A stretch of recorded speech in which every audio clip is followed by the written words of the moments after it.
Thank you for having me. I think I'm already. Do you guys hear me? Anybody can just say yes, no? Okay, perfect. Thank you for having me in this conference. I appreciate it. And I'm, actually, this is one of the snowy day in Toronto. Just turning like this, and I found this with huge snow. It means there is nothing else in the world that can do better than what I'm doing right now. It means I'm gonna get all my full attention to you guys, and hopefully there's gonna be some questions. And if there isn't, I'm just gonna go along with the idea of presenting. Hopefully we don't have a lot of time. I just want to make sure at least to give you an overall view what we are trying to achieve, what do we do, and why we kind of care a lot about the word sustainable yield. Means GOAT is I'm Redouane Elkamhi. I'm the economic lead of the project. I kind of work on the design side of the economic model, because as it's going to come clear, economics is going to play a huge role. Technology is a backbone of everything, but economics more and more is going to be an important aspect into any layers that needs to promise pay and any yield, because there is pay and yield and there is sustainable yield. And I need to make sure that hopefully by the end of this presentation, it will become clear why the word sustainable is key and why GOAT is aiming to deliver sustainable yield, not volatile, not something that will come for a week and disappear forever. And you will hopefully understand the reasons soon. Okay, what is GOAT network? What problem actually we're trying to solve? And we're trying again to make it just a big picture. This is famous curve of the S curve. I don't want to. This is the S curve of every technology. And think about it, we are in different stage of it. People have been used to see this and say Bitcoin is still in the Google stage, when Google just come up in 2000 in 1998, and people start saying, well, there is always an S curve to any technology. Could be internet, could be cell phones, could be, there's always kind of like a period for which it gets adopted slowly, and then it gets some kind of speed and adoption, gets into maturity. It means you may think of different S curve for Doge, different S curve for Bitcoin, because here we're going to say that the problem we're trying to solve in a nutshell is pretty simple. There is large BTC holders, there are small BTC holders, there are large Doge holders. It's well distributed. These are two communities that are one of the largest communities out there, but there is one common denominators across both. You can say more pronounced problem on Doge because there is no way to generate any yield out of it. You just basically, the only business use is to take Doge, keep it aside, and you don't do anything with it and just basically speculate. Bitcoin, there is some attempt to make money out of it, to make some yield out of it. And then what we kind of promise, what we kind of try to achieve is to find a place that is secure and that is robust in generating real yield from the system. It means the problem we're trying to solve is generating yield for these communities, Doge and Bitcoin, and generating it for anybody that hold Bitcoin. Nothing, it's not only about whales, it's not about the big holders, it's about the retail investors. It could go from retail to sovereign. Everybody have a place, but what is unique about this is the ability for retails and any small holders to make money out of their Bitcoin. I know that people are thinking, well, why should I even think about making yield when I can wait and get 10x? If you have full confidence you're going to get 10x in a year, of course you're not even going to want any yield. Who cares about 20% or 30%?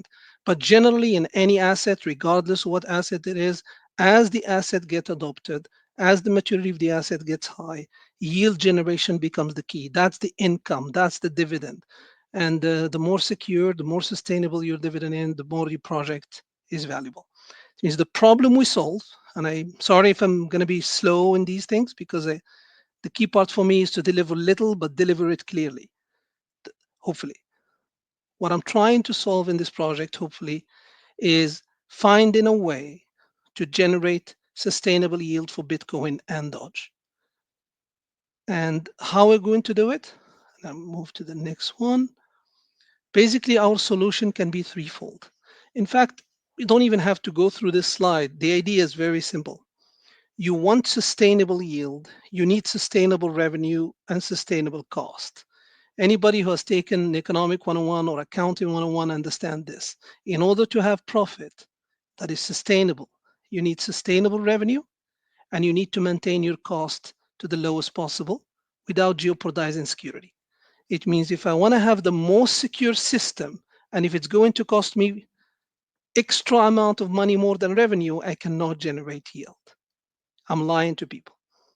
If I have an amazing security, but I don't have a good growth system, I don't have good apps, I don't have any growth strategy, I don't have the go-to-market, I don't have good apps that are going to come and deploy with me, I'm not going to be able to generate yield. It takes two to generate yield. It takes good revenue, sustainable revenue, and it takes huge effort to make sure that you deliver security for a reasonable and sustainable and efficient cost. And this is why you see in the slide sustainable yield for BTC and BTC holders. It's going to come by delivering robust security and having an open ecosystem and an open growth. But I want you to understand it from 101 accounting, 101 economics, so that you can stick in your mind. How do we get the profit? We get the profit by having better revenues and having good cost. But remember the key question here. You can just decide to have a zero cost, but you don't provide any security, but nobody going to come to your system. It means you want to inherit Bitcoin security, but you want to inherit it at a very, very reasonable cost. And this is where economics is going to play a huge role. And this is what I think GOAT have innovated tremendously, both in the security side, and we're going to get into it, which is the ZKM side of it, and the BitVM implementation, and in the economic side of it, what type of economic model we're going to put in place, which actually we did, in order to make sure that the whole BitVM cost, the whole thing is actually going to be sustainable. The secret sauce is simple. If you want to remember something that is unique about us, which I don't think anyone else can claim, in my view, is decentralized sequencers. If you build something on Bitcoin, and remember, we are actually for a community both of Bitcoin and Doge, but allow me to focus a little bit on Bitcoin for a bit. If you want to build something on Bitcoin, you better inherit the philosophy of Bitcoin. You cannot be centralized on one side and say that I'm inheriting the Bitcoin security, because automatically you're susceptible, you're affected by the point of contact, and you can actually fail because you only have one point of attack, one point of failure. It means one of the secret sauce, as we call it in this slide, that allows people when they supply BTC or supply Doge to earn BTC is the fact that we have decentralized sequencers. You can think of this as we don't have one entity that is going to sequence trade, that is going to make sure that these transactions are making sense, they're going to communicate with L1. We have multiple sequencers that are going to play the role.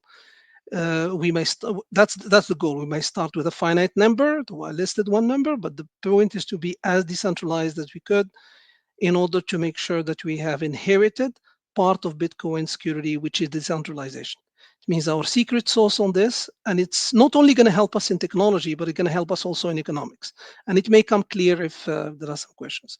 Why decentralization of sequencers also help in minimizing the cost for inheriting the Bitcoin security, even through the BitVM channel and all that discussions that the previous speakers also were talking about in this conference. Because if you have a central entity, you may not be able to do it at a certain way. And but generally, it means, again, back to the slide, there is a problem which is generating sustainable yield. The solution starts from having decentralized sequencers. And if you have decentralized sequencers, you can build something on it that allow you to have sustainable economics, sustainable cost, cheap cost or efficient cost of delivering security, and at the same time, it allows to generate yield for the users. Because whatever the sequencer is going to earn, you're able actually to make. It means how does that actually work in a simple aspect, so that maybe I just give a simplification of what people are going to be doing in this GOAT and what's the economic about it. You as a user, you can be a Bitcoin user, you can be a Doge user, you're coming to our network, you're going to choose, you have multiple sequencers to choose from, and you can decide based on the reputation of sequencer, based on how much they have shared revenues in the past, based on many attributes. You may decide, look, I'm gonna stake. I'm gonna make Bitcoin in one of these sequencers because it seems to be only keeping 1% of whatever revenue and sharing the 99. Or maybe this one has never actually had any failure, or this one is actually more reputable for other things. But in a sense, you have a choice, and I'm preaching to you guys to understand what's going on here. there is competition across sequencers. And because there is competition among sequencers, there is a competition for the yield that's going to be shared by anybody actually who's stake. Because when you don't have this, I can decide to monopolize whatever I want. I can decide whatever how much I share with the stakers. But in this environment, it's very clear for us that we create competition across sequencers so that when you decide you as a staker, you know what you actually choosing, and whatever revenue is generated in the network in BTC, because the gas fees are paid in BTC, whatever the transactions are paid now are not monopolized by one entity, one foundation, one federation. This revenue that is coming in BTC, it's coming to every sequencers dependent how the sequencers are chosen, and they get chosen by how much actually at stake they're put in. And at stake means how much gold they have, how much BTC they own, and how much Doge they have. It means the combination of these three makes a value for each sequencer, and each sequencer can be chosen based on the likelihood of how much actually they have at stake. This mechanism allows anybody who is going to stake in any sequencer to generate yield. As soon as they choose one sequencers, we're going to tokenize them. I mean, basically, the whole idea of economics here is now you came in, you as a BTC holder or a Doge holder, you had Doge or you had BTC, automatically it switched to what we call a YBTC or a Y Doge. What does that Y come from? It's just yield Doge or yield BTC. It means it becomes a yield bearing coin. Now you have a yield bearing coin that is actually inheriting a real return from the transaction of the infrastructure. These are not return from being in one of these apps. This is the return that is you sharing by contributing to the security of the network. And that's where the real aspect of it come from, and that's where the sustainable aspect come from. As long as the network is alive, as long as these guys are alive, and the network will be alive because these guys have incentive to keep it alive. And this is what the loop is, and why they have incentive to keep it alive, because they're making money from the operation. And why no one can share alone? Because I have competition. I can go somewhere else and I can actually generate here from somewhere else if you're actually not sharing enough. It means competition plus sharing revenue in BTC allow this to be sustainable and real. Means again, each one will have its own YBTC or Y. If I have Doge, I created a Y Doge. If I have BTC, I created a YBTC. And now I have a yield bearing token and I'm going to my all ecosystem. On my ecosystem, I can use it for prep, I can use it for collateral market, I can use it for insurance market, I can use it for yield market, but I'm not using my coin. I'm using a yield bearing coin. While I'm using it in the transactions, I'm still collecting yield because I'm also contributing. I call it double dipping. That could be explained easily. You basically double dipping. You're staking, you're getting part of this return, and at the same time, contributing to liquidity or anything on the network or contributing to whatever transaction in the network. It means generally this is how the economic work. The economic backbone is decentralized sequencers. The economic backbone is the economics around which we build across the sequences to generate this return. Uh, Normally, at this stage, normally, just to give you some insight uh, on the to bring you back to the security versus the growth aspect and stuff like this so that you can see where it's coming from. Like I can be speaking all about this economic for hours, but at the end of the day, if you don't have good security, no one will trust you to come in. And security is based on decentralization. Great, that's point number one. But point number two, we need to have a goal of inheriting some sort of more security than just the POS that is in L2. We have made really good progress so far. This is not like we will do, this is things we have done. Basically, we are lucky in a sense to have built a team on the top also of stuff that get built in ZK. We have our own ZK MIP, and people who work in this area understand. And I've been in research for 25 years. I can tell you it's always an iterative process.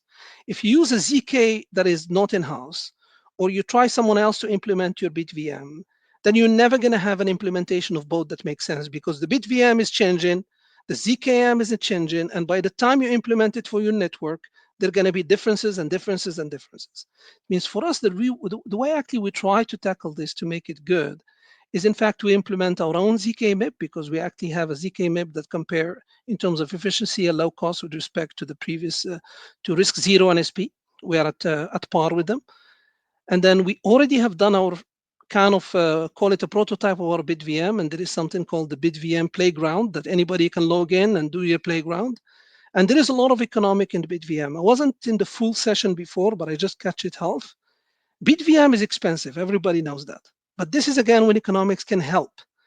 We don't actually need to have exactly the same validation for every transactions to call it we inherit BitVM security, Bitcoin security. You can play economics at its fullest by saying how much I wanted to secure, I want to inherit. For example, if you want to inherit, I can afford to have, let's say, $100 or let's say half Bitcoin actually at risk by some operator. And I'm only going to validate if it's, let's say, at some fraction of that. And I'm going to use BitVM only at some point if I have an operator that is willing actually to contribute into the reimbursement. But why I'm willing to do that? Remember, this is the key part. I'm willing to do that because I know I want to increase my probability to become a sequencer. Remember, we have multiple sequencers. Each sequencers can do some activities that allow them to be likely chosen in the next round to do transaction and to get some MEV. In order for them to get MEVs and to get some benefit, they are willing to play the challenger process in the one end challenging process of the BitVM. They are willing to become some of them an operator so that we can minimize the cost of verification each time. These are a little bit technical, but the overarching thing is if you blindly implement BitVM, not worth it for anyone to do it. L2s will die. If you play economics in the way you implement, you manage to actually inherit Bitcoin security with a much lower cost, and that will make your L2 viable. It means economics and technology goes in tandem in GOAT, and this is usually my motto actually for GOAT, is where good technology meets sustainable economics. I mean, generally, this is for the security, but I talk more about economic. I guess this is my background too. Uh, it means in terms, again, back to sustainable yield come from revenue and cost and delivering the cost of security at the cheapest level. I talk about it. In terms of the growth, this is kind of just showing you that we have a vibrant community everywhere. We have already aligned a good list of people that committed to join us actually since day one. They are already, these are some of the, just going to keep it for a second so that people can see. We have already some, which I think one of the most important one, we don't need a million. We just need things that makes users add value. And this is the motto we have. We focus on users.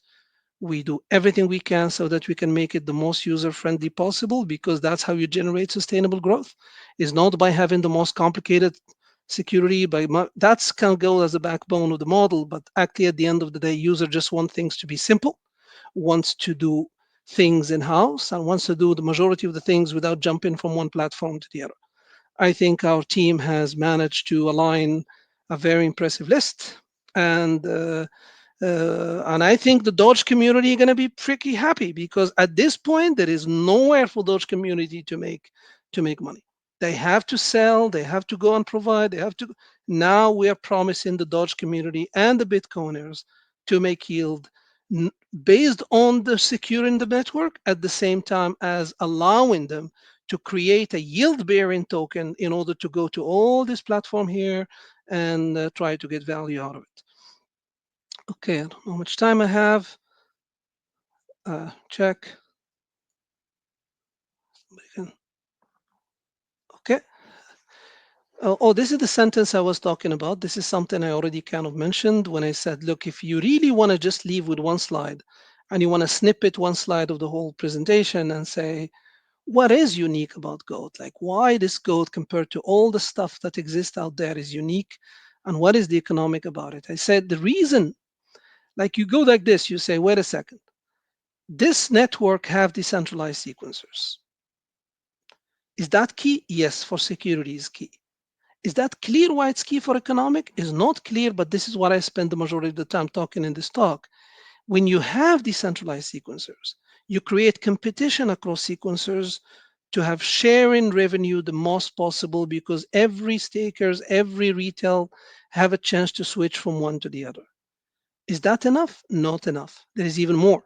Because when you have decentralized sequencers, you can allow some of them to play a role of a challenger in the BitVM process, to play a role that people usually not try to play because they don't make any money out of it. Sequencing is the most MAV possible. Everybody want to be a sequencer, but because everybody want to be a sequencer in terms of a job, you have a cheap way to choose them to signal they're willing actually to do other activities, and those other activities can help them to be chosen to be a sequence. It means if you see the slide, for us, technology is mainly driven by uh, decentralized sequencers, ZKM, and BitVM. And if you think of economics, these are the words that I was hammering. It's an open market competition across sequencers, mean you share more. Uh, as any retail or any miners or anybody who's going to actually use its Bitcoin or use its dollars to play, you're not at the mercy of one central entity that decide whatever they want, because they may decide not to give you a lot when things are already moving. They already give you a lot in the beginning. They throw some airdrop to you guys, and at the same time they make money. For us, first it's in Bitcoin. You basically receive yield in Bitcoin, and you receive it as real revenue because they have incentive to give you what they promise. Because if not, you are not locked to them. You can change it. Oh, that's an important thing. We're not locking it in them. You can decide the next day to switch your allocation to another sequencer if the other sequencer is given a higher share of whatever they earn out of the system. Means that's an important part. And then the idea of consolidation of role is what I was talking about here. They have consolidated role. They can play multi roles, and for them, they need to play some of the cheap roles in order for them to get chosen to play the most MAV roles. And that's the part I was talking. It means you have a good technology, good economics. They both contribute to have a cost-efficient security. And then cost-efficient security is not enough. If there is no transaction, there is no money to be shared. There is nothing to be given. That's why we need a sustainable growth. It means the combination of a good cost and a sustainable growth give you sustainable yield. This is GOAT. GOAT is sustainable yield for both Doge community, which they don't have anything today, and the Bitcoiners. This is really, in one nutshell, I think the slide personally I like the most. This is just a slide to talk. We have, I think, another 3 minutes, 1 minute normally, but this, okay. I'm just reading the screen. Sorry to see how long. This is just telling you what is the future. Could we add more coins or not? What's reason we can choose? This is not important. The go-to-market strategy, the main thing here that I will highlight is that since there are many apps and there is basically you can make real return at the same time as generate other benefit by having this white Doge and white BTC because you already tokenized some of the reward in one. You can use the AI agent to tell you where is actually the yield. We basically this is basically trying to benefit from the whole surge in AI and to be focused and obsessed to users. I think this is another things we're trying to hammer is we want to be obsessed to users. We want to make sure that users have a good experience, which translate number one to more money because you have to tell them where they can generate the most uh, yield possible by going to different sequencers, then tokenization, then go into the.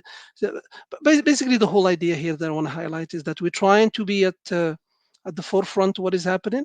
But this is not like the unique to us. I thought what it's unique to us is the way we design things, is the way we have sustainable and real yield for everyone, from one Satoshi holders to whatever how much Bitcoin or Doge you have. And it's actually unique. There is not only there is nobody who has decentralized sequencer like this in the Bitcoin layer twos or Doge community to make money. Actually, the idea that now these users don't have a place. We're trying to find a place which actually help to make yield. What's unique about us? I think I've said it a couple times. We are the first network based on BTC, though using decentralized sequencers and multi-coin POS. The multi-coin just means that Doge, GOAT, and BTC, and the combination of the three actually make sure to see what is at stake. What is at stake is the value of these three. It means it's a vector, it's not a dot. We are focusing on creating sustainable yield for people. And the most important part is the team. The team already have achieved something. We already have achieved the previous project for which it has been very useful to investors, and I think we're very excited not only to repeat what we have achieved in the past, but honestly to do something that could stay for a long time. We are really excited about this project. I think we have a long term vision. This is just like what we are doing now. Our vision is to be an L2 for all L1s. And at that point, not only we inherit Bitcoin security for the Bitcoiners, but for the Doge and other ones, we can actually connect to those. We have some research paper on this already. You can read it in the website. It's called Entangled Rollup. But this is, I don't want to talk about it right now because this is just a vision. This is a long term. If you have questions, I'll talk about it. But generally, this is later. What we have today is already way more than enough than any project I was thinking we're going to have a year ago. But what we managed to do in a year and something was fantastic. And I'm only an epsilon contributed into it. Like the people that have tried this is fantastic. Lastly, and I see probably now is time, these are the team, the ugliest one, and all of them are handsome and nice. Okay, I saw Ashley in the call. Thank you very much for your attention. And Thank you so much, Dr. Alkami, for your presentation and for laying the groundwork for our next panel. We'll welcome back Orkin from Citria and new speakers Clayton from Babylon and Trey from Strata to join you, and of course, Alice to moderate. So thanks so much. thank you. Appreciate it. I stay, yeah? Yeah, hang out.